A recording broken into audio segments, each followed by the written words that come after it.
Meanwhile, Russia is gearing up for its Victory Day military parade this Friday, marking the 80th anniversary of the Soviet defeat of Nazi Germany. Those are live images we're seeing there from Moscow. Vladimir Putin has made the event a key part of his nationalist narrative as he pursues his invasion of Ukraine.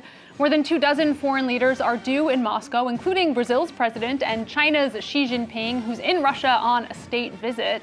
For more, we can cross now to Beijing and speak to France 24's Yena Lee. Yena, Xi Jinping, of course, the special guest today. What does his presence at this parade signify? Well, this is clearly a show of support for President Vladimir Putin. As President Xi describes it, China and Russia are true friends through good times and bad, reliable partners who help each other succeed. And while it is true that it's standard for Chinese leaders to attend Victory Day celebrations and commemorations, what's changed in recent years is, of course, Moscow's actions and, as a consequence, its international reputation. Xi Jinping continuing to show up, showering him with praise and even sending his troops to take part in this parade is really quite something. Unsurprisingly, you might say, but still, this is an important message nonetheless. The two countries haven't actually historically gotten along very well. You'll remember the Sino-Soviet split. There have also been some territorial disputes along the 4,000-plus kilometer border they share. But in recent years, particularly with Presidents Putin and Xi in power, their relationship has certainly warmed up. Russia's invasion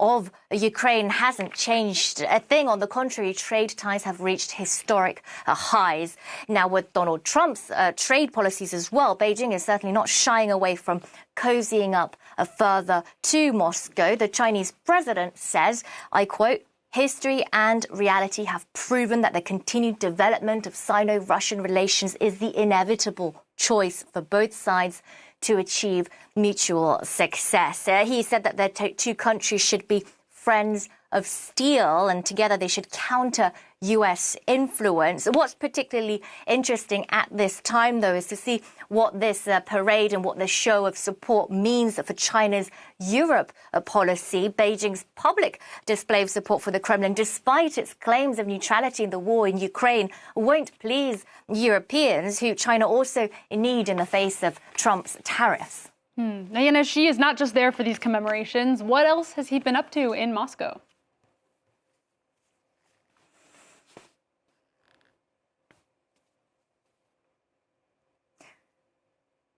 Well, this four-day trip isn't just about geopolitics, of course. It's about business as well. China and Russia have already signed some 20 agreements at the Kremlin on various topics such as biosecurity, on quarantine rules, and even on cinematic collaborations. The leaders also discuss industrial cooperation and energy. China has become an economic lifeline for a heavily sanctioned Russia, and it is the reason why Europe accuses Beijing of enabling the war in Ukraine. Let's not forget China and Russia signed that. They declared their no-limits partnership just days before Putin's full-scale invasion of Ukraine back in February 2022.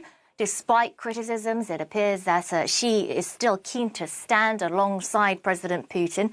The two leaders certainly have shared enemies, but also a shared desire to see a new world order, arguably a different vision on actually how to enact this. But the big picture is certainly there. Thursday, in fact, the presidents released a joint statement about further deepening their comprehensive strategic partnership. All right, we'll be keeping an eye on those commemorations and on Xi's visit. Yena, thank you so much for that. That's our correspondent there in Beijing.